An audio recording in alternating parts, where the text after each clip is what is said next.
Nella Svizzera italiana una persona su tre parla dialetto in casa, cifre che confermano un declino lento ma costante iniziato 50 anni or sono. Eppure il vernacolo ticinese lombardo non smette di affascinare. Oggi lo ritroviamo persino sui social media. Fra i tantissimi gruppi che animano questo mondo ce n'è uno che si è fatto conoscere per le sue iniziative originali. Parliamo del TEPSI, il teatro popolare della Svizzera italiana, che proprio domani compirà 20 anni.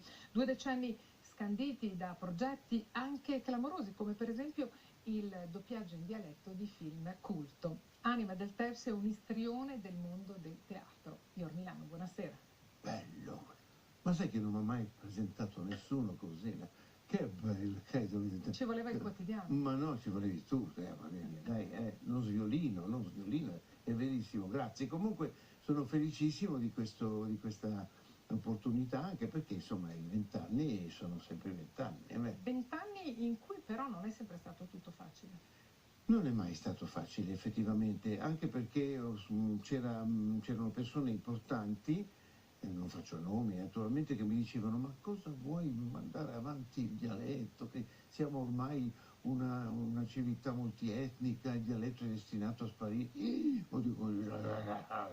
Ma mai più una comunità che si perde la propria lingua, perde le radici, perde tutto, perde la sua identità, proprio perché siamo in un ambiente multietnico che dobbiamo sì assorbire le correnti bellissime e culturali degli altri che arricchiscono, ma non per questo perdere le nostre.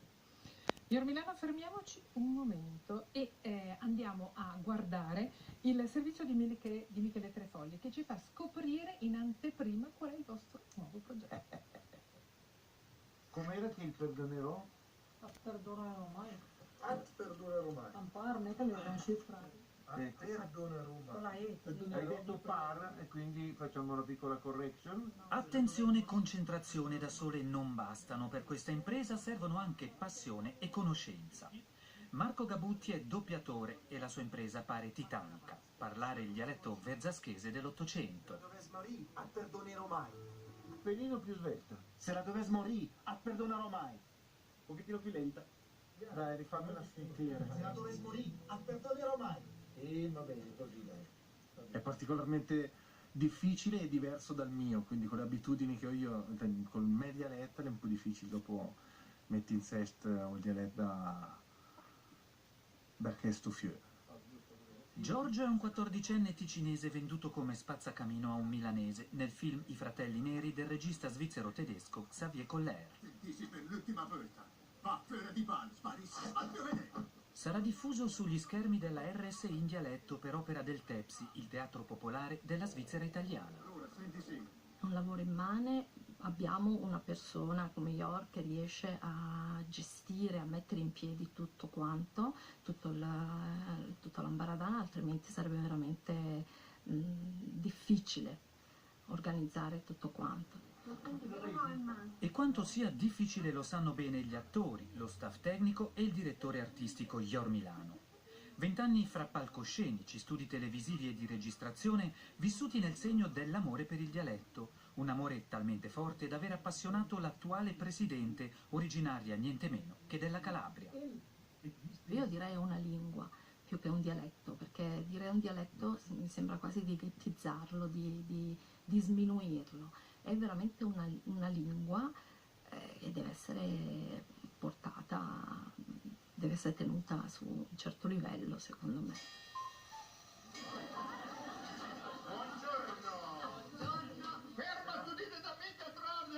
La lingua di una cultura e di un'identità. È con questo spirito che il TEPSI nacque 20 anni fa, quando l'allora TSI meditava di abolire la commedia dialettale di San Silvestro. Da allora il TEPSI spopola nei teatri baluardi del vernacolo ticinese lombardo, nella Svizzera italiana come in Lombardia.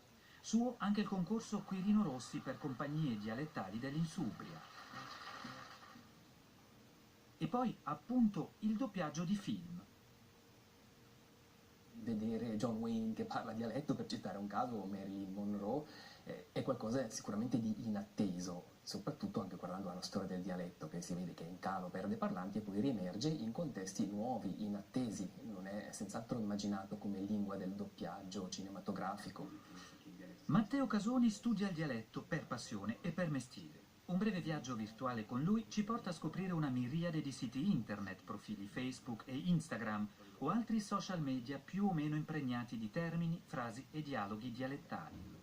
Cambiano la situazione del dialetto, direi, da un punto di vista qualitativo, dello statuto del dialetto, dell'immagine che il dialetto ha oggi nella nostra società, che non è più appunto contrapposto all'italiano, è in qualche modo anche svecchiato, proprio perché è parlato anche da giovani, però è un dialetto che in qualche modo si affianca all'italiano come potenziale di variazione, come potenziale di comunicazione, di espressività, usato ed è accettato anche in forme che non sono quelle appunto tradizionali.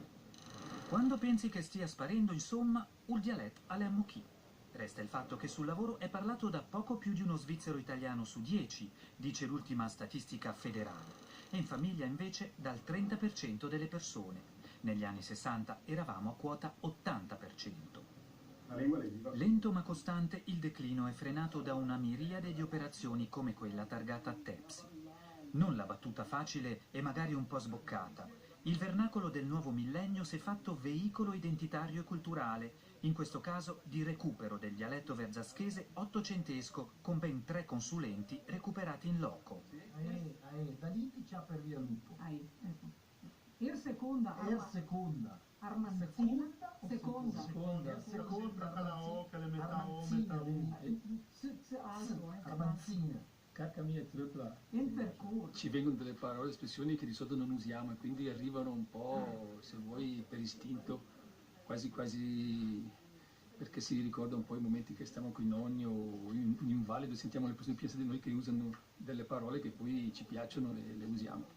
Perché è impossibile che veniva giù dalla Valverzasca a Milano e parlavi come No. in italiano, in inglese, però ognuno alla sua maniera.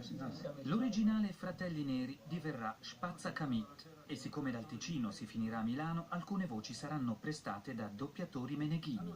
Io penso che È una maniera per sensibilizzare, per ascoltare la nostra lingua, la bellezza di vari dialetti, e dunque chi si sente proprio differenze, ma anche dal momento che si capisce che è un'unità linguistica e che può un benissimo trovare la lingua che in qualsiasi situazione. Dunque a me piace tantissimo. Cavolo, saresti l'enfasi di prima.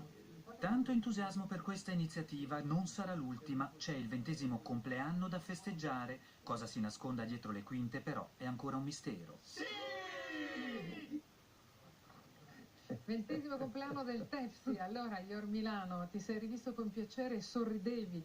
Ma oltre a questo film in dialetto, ci vuoi svelare in anteprima che cosa state preparando? no.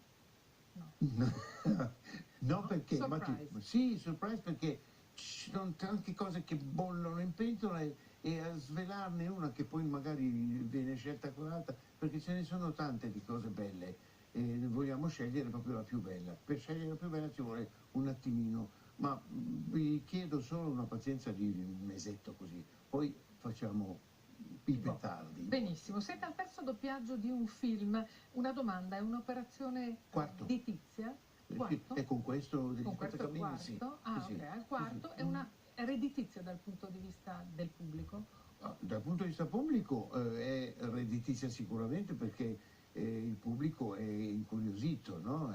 L'idea di vedere John Wayne che dice "Tassemia è cresciuta da quanto non è via". Dice, ma non è possibile, è perché questo è naturalmente la curiosità, ma poi dopo vivere la storia insieme e nella nostra lingua è una cosa emozionantissima e aumenta, diciamo, che necessità c'è di fare un doppiaggio di A qualcuno piace caldo, per esempio, che è diventato Due testimoni scomodi. È già bellissimo così, sì, ma con il dialetto acquista ancora di più, perché è più immediato, è più, almeno un 20-30%. Un critico italiano ha detto non l'avete doppiato, l'avete